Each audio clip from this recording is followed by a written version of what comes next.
नमस्कार, मैं ऋषभ अवस्थी और आप देख रहे हैं न्यूज़ टैंक।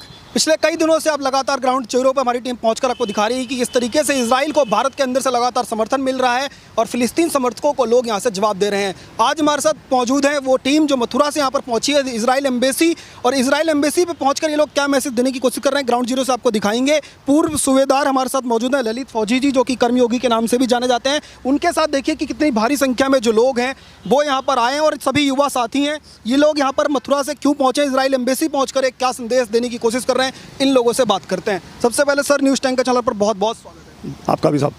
सर ये बताइएगा, मथुरा से चलकर के आप इजराइल एम्बेसी पहुंचे हैं, इजराइल एम्बेसी पहुंचकर क्या मैसेज देने की कोशिश है, इतने सारे युवाओं को साथ में क्यों लाए हैं आप?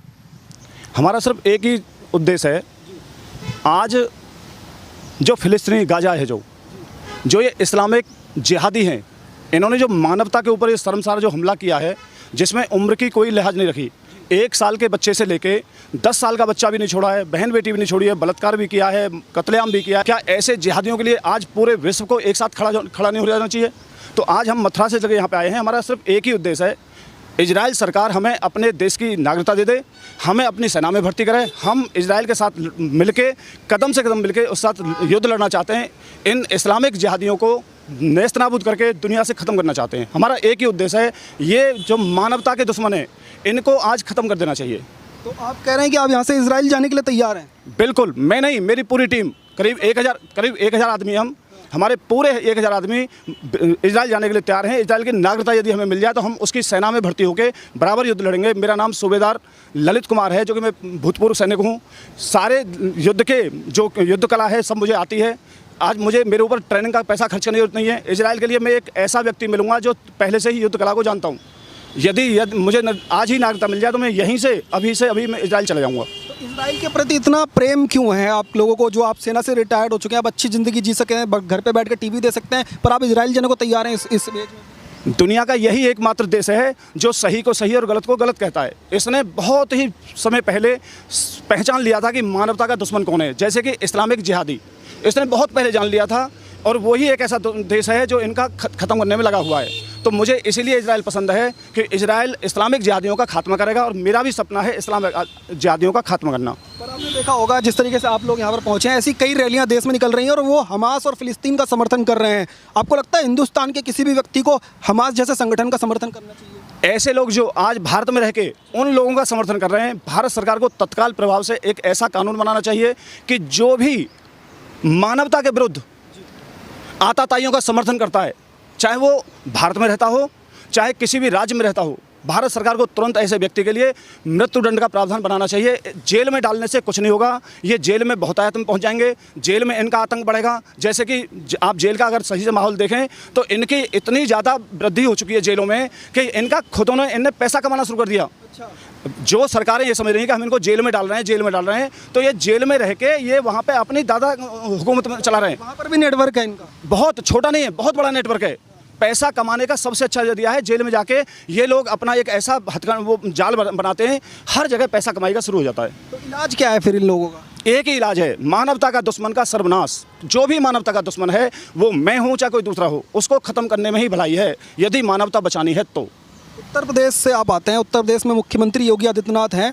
उन्होंने साफ कह दिया कि सरकार की जो नीति है, सरकार का जो फैसला है, इजराइल को लेकर के जो स्टैंड है, उसके खिलाफ अगर कोई भी जाएगा तो उसके ऊपर कड़ी कार्रवाई होगी। आप लोग यूपी के नागरिक हैं, आपको खुशी हुई सुनकर के जब योगी आदित्यनाथ ने? हम तो तन मन से, मेरा परिवार, हम सभी योगी जी के साथ हैं, क्योंकि एकमात्र वही ऐसे मुख्यमंत्री हैं जिन्होंने समय रहते हुए इनको पहचान लिया। आज नहीं, मुख्यमंत्री बाद में बने हैं, उससे पहले से जान चुके थे कि मानवता के जो दुश्मन हैं ये आने वाले समय में देश में कीड़े मकोड़े की तरह बढ़ेंगे और आने वाले समय में सत्ता परिवर्तन कर सकते हैं। तो उन्होंने समय रहते हुए नाक में नकेल कस दी। इनके कसने के बावजूद भी फिर भी यूपी में यदा कदा घटनाएं होती रहती हैं, जैसे कि अभी कल परसों अलीगढ़ में हुआ है, जो राम बारात के ऊपर हमला हुआ है। अब ऐसे लोगों को जेल में डालने से, FIR कर देने से, जुर्माना लगाने से कुछ नहीं है। सीधा दोषी पाओ, दोषी मिला, सीधा मृत्युदंड का प्रावधान हो। बुलडोजर मॉडल आपको लग रहा है कि सही है? काफ़ी लोग कहते हैं कि गरीबों के घर तोड़ दे जा रहे हैं, मुसलमानों को टारगेट किया जा रहा है। यूपी में कितने ही मकान टूटे हैं जो बुलडोजर के माध्यम से टूटे हैं, पर क्या वो टूटने से उनके हौसले टूटे? उनके हौसले नहीं टूट रहे हैं, आप उनके मकान तोड़ रहे हैं। मकान मत तोड़ो, इनके हौसले कहाँ से टूटेंगे? हौसले टूटेंगे गुनहगार को चौराहे पे फांसी देके। जब तक फांसी देने का प्रावधान नहीं बनेगा, जब तक मृत्युदंड नहीं होगा, इनके कितने ही मकान तोड़ देना, इनके हौसले टूटने वाले नहीं हैं। आपने जैसे इतनी भारी संख्या में इन लोगों के पास पहुंचे, इन लोगों से जब आपने कहा कि क्या आप इजराइल जाने के लिए तैयार हैं, तो क्या प्रतिक्रिया थी इन सब लोगों की? मैंने नहीं कहा, ये स्वयं से आए हैं। ये हर व्यक्ति ये चाहता है कि हम भी इजराइल में जाएं। आप किसी एक से पूछे देखिए या सबसे पूछे देखिए, एक ही आवाज़ में मैं पूछूंगा और आप इनकी आवाज़ सुन के देखना, क्या आप सभी इजराइल जाना चाहते हो? ऊँची आवाज़ में बताइए, क्या जाना चाहते हो? सब आप जी हम जाएंगे भी और मार करके भी आएंगे। ये तो आपके साथ भी शायद नहीं आए थे मुझे जहाँ तक लगता है, पर इनके अंदर भी इस तरह का आक्रोश है। देखो भाई, हम तो जाते जाते रुक गए क्योंकि गुस्सा तो हमें बहुत आ रहा है कि इस तरह की हरकतें हो रही हैं। ये हरकत हमारे कश्मीर में भी हो चुकी है। पर ये पूर्व सूबेदार हैं, सेना में रह चुके हैं और इतने सारे लोगों के साथ मथुरा से आए हैं, आपको लगता है इस तरीके की पहल होनी चाहिए? भाई साहब, पहल क्या, आप है ना भी इसके लिए ऐसा समर्थन है इस टाइम कि लोग लड़ने मरने के लिए तैयार हैं। अगर इजराइल की एम्बेसी, अगर मेरे को, मैं अप्लाई करूंगा, अगर वो ट्वीट करके मैं उनको रिस्पांस दूंगा कि भाई मेरे को आप दे दो वहाँ का वीज़ा। भाई साहब, जहाँ पर हमारे इजरायली भाइयों बहनों के साथ इस तरह की हरकत की जाएगी, हमारे देश में की जाएगी। हम और मथुरा से आए, एक बार इनसे भी एक बार बात कर लेते हैं। आप लोग क्या वाकई में इजराइल जाने के लिए तैयार हैं या फिर ये एक दिन का सिर्फ प्रदर्शन है? सिर्फ प्रदर्शन के लिए आए हैं? पूरी तरह से इजराइल जाने के लिए तैयार हैं जी। इजराइल जाने के लिए तैयार हैं? तैयार हैं। आप लोग जाएंगे इजराइल? तैयार है। आप सब लोग इजराइल जाने के लिए तैयार हैं? बिल्कुल तैयार हैं।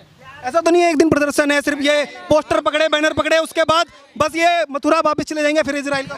नहीं, बिल्कुल जाएंगे। आपको कितने लोग चाहिए, कितने लाख लोग चाहिए, पहले आप ये बताओ कि आपको 10 लाख लोग चाहिए या 1 करोड़ लोग चाहिए?